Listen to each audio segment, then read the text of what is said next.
I want to say thank you for having me on Title Match Wrestling. Now, you were in the ring with Bruiser Brody before. Many times. I was in the ring with Bruiser Brody. I was in the ring with Stan Hansen, Big Van Vader, all the legendary guys.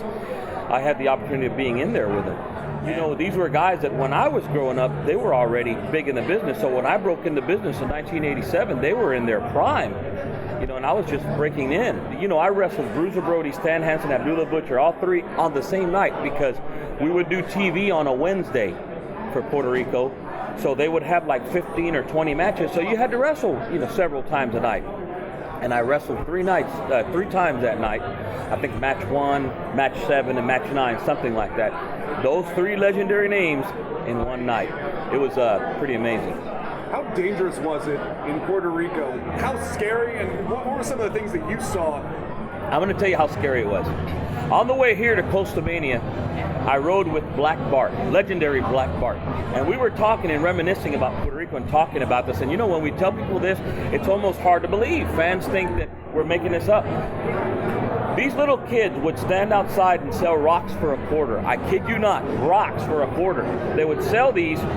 One particular kid would collect a bunch of rocks, sell them for a quarter to the fans, so they could throw it at the wrestlers.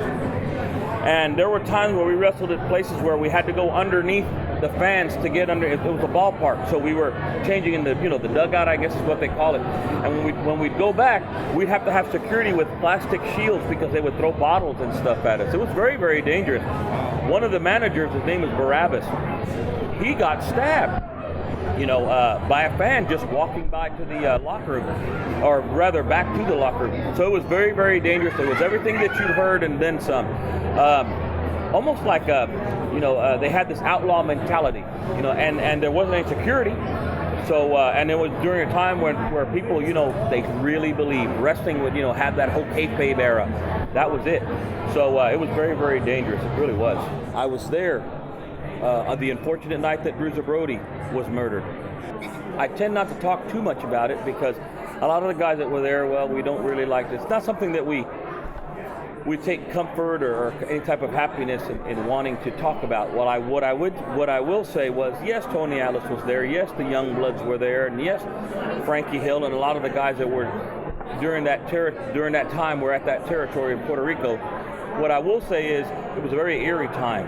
I remember the somber mood that was in the locker room. Of course, I wasn't in the locker room. I didn't witness it. I was outside. There was only a handful of people that actually witnessed it, but it was a very somber moment. Something that, as a wrestler, I'll never forget because the show had to go on. So can you imagine having to go out there and still perform? I know that the very next day, a lot of the American wrestlers, were taken off, didn't want to be there.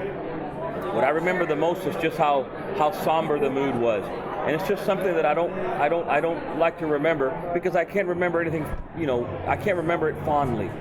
But it was a very dark day in professional wrestling. There's different stories about what happened. I tend not to take sides. I will tell you that it's a memory that I have, it's a memory that I'll always have, and something I never, ever want to witness or be part of again.